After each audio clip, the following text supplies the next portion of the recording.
Hi, எல்லாருக்கும் வணக்கம். Welcome to food is lover 2020. இன்றைக்கி நம்ம பார்க்க போகிற ரெசிபி ரத்தம் வறுவல். இந்த சேனலை நீங்கள் ஃபஸ்ட் டைம் பார்க்குறீங்க, மறக்காமல் சப்ஸ்கிரைப் பண்ணிக்கோங்க. வாங்க இப்போ வீடியோக்குள்ளே போகலாம். ரத்த பொரியலுக்கு என்னென்ன வேணும்னு பார்த்துடலாங்க. ரத்தம் பார்த்தீங்கன்னா நல்லா வந்துட்டு இந்த மாதிரி வந்து கரைச்சி வச்சுருக்கேன். இது வந்து முழுசாக தருவாங்க. இந்த மாதிரி வந்துட்டு நம்ம கரைச்சி வச்சுக்கணும். நம்ம கையாலே கரைச்சிக்கலாம். இந்த மாதிரி நான் கரைச்சி வச்சுருக்கேன்.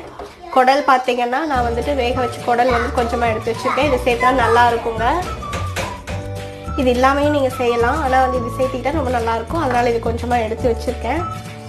இது பார்த்தீங்கன்னா ஒரு அரை ஸ்பூன் அளவுக்கு கரம் மசாலா எடுத்து வச்சுருக்கேங்க. ஒரு ஸ்பூன் அளவுக்கு வந்து இஞ்சி பூண்டு பேஸ்ட் வேணும். தாளிக்கிறதுக்கு பார்த்தீங்கன்னா கொஞ்சமாக கடுகு, உளுத்தம் பருப்பு, கடலைப்பருப்பு எடுத்து வச்சுருக்கேன். காரத்துக்கு பார்த்தீங்கன்னா 2 மிளகாய் எடுத்து வச்சுருக்கேன். நீங்கள் பச்சை மிளகாயும் சேர்த்திக்கலாம், உங்கள் காரத்தை பொறுத்து அதிகப்படுத்திக்கலாம். கொஞ்சமாக கருவேப்பிலை, ஒரு கொத்து கருவேப்பிலை, சின்ன வெங்காயம் எடுத்து வச்சுருக்கேங்க. சின்ன வெங்காயம் இந்த நான்வெஜ்க்குலாம் நல்லாயிருக்கும்ட்டு சின்ன வெங்காயம் எடுத்து வச்சுருக்கேன். சின்ன வெங்காயம் பார்த்தீங்கன்னா ஒரு 10 வெங்காயம் எடுத்துக்கலாம். அதை வந்து பொடி பொடியாக கட் பண்ணி வச்சுக்கிறேங்க. வாங்க இது எப்படி செய்யுதுன்னு பார்க்கலாம். ஃபஸ்ட்டு ஒரு தவாவில் வந்துட்டு ஒரு 2 டேபிள் ஸ்பூன் காட்டு எண்ணெய் ஊற்றி காய வச்சுருக்கேங்க. இது காயட்டும். எண்ணெய் காஞ்சதும் நம்ம வந்துட்டு கடுகு, உளுத்தம் பருப்பு, கடலைப்பருப்பு எடுத்து வச்சுக்கோங்க, அதை போட்டுக்கலாம். இது நல்லா பொரியட்டும். கடுகு, உளுத்தம் பருப்பு பொரிஞ்சோடனே நம்ம வந்து வெங்காயம் எல்லாம் கட் பண்ணி வச்சுக்கோங்க, அதை சேர்த்துக்கலாம். இதே நல்லா கலர் மாற அளவுக்கு வதக்கிக்கலாங்க. வெங்காயம் நல்லா கலர் மாதிரி வதங்க ஆரம்பித்ததுக்கப்புறம் நம்ம வந்துட்டு ஒரு ஸ்பூன் அளவுக்கு இஞ்சி பூண்டு பேஸ்ட் சேர்த்துக்கிறேங்க. இதை நல்லா வதக்கிக்கலாம்.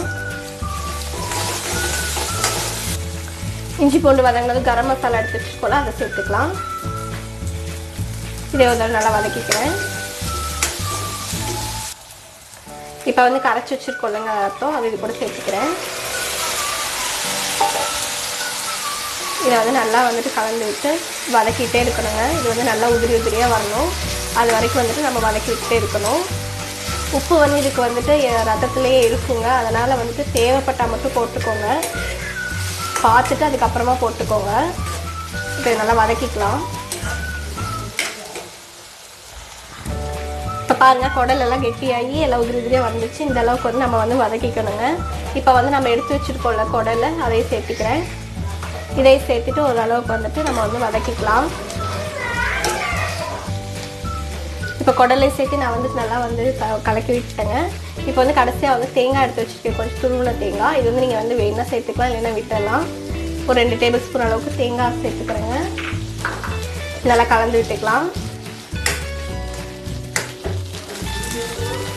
இப்போ தேங்காய் சேர்த்து நல்லா கலந்து விட்டாச்சுன்னா அவ்வளோதான், நம்மளோட ரத்த குடல் வறுவல் ரெடி ஆயிடுச்சு. கண்டிப்பாக இந்த ரெசிபியை ட்ரை பண்ணி பாருங்கள். இந்த வீடியோ உங்களுக்கு பிடிச்சிருந்தா லைக் பண்ணுங்க, ஷேர் பண்ணுங்க, மறக்காம சப்ஸ்கிரைப் பண்ணி பக்கத்துல இருக்க பெல் ஐக்கானையும் கிளிக் பண்ணி வச்சுக்கோங்க. so that நாங்க போடுற வீடியோஸோட நோட்டிஃபிகேஷன்ஸ் உங்களை வந்து சேரும். தேங்க்ஸ் ஃபார் வாட்சிங். Stay tune.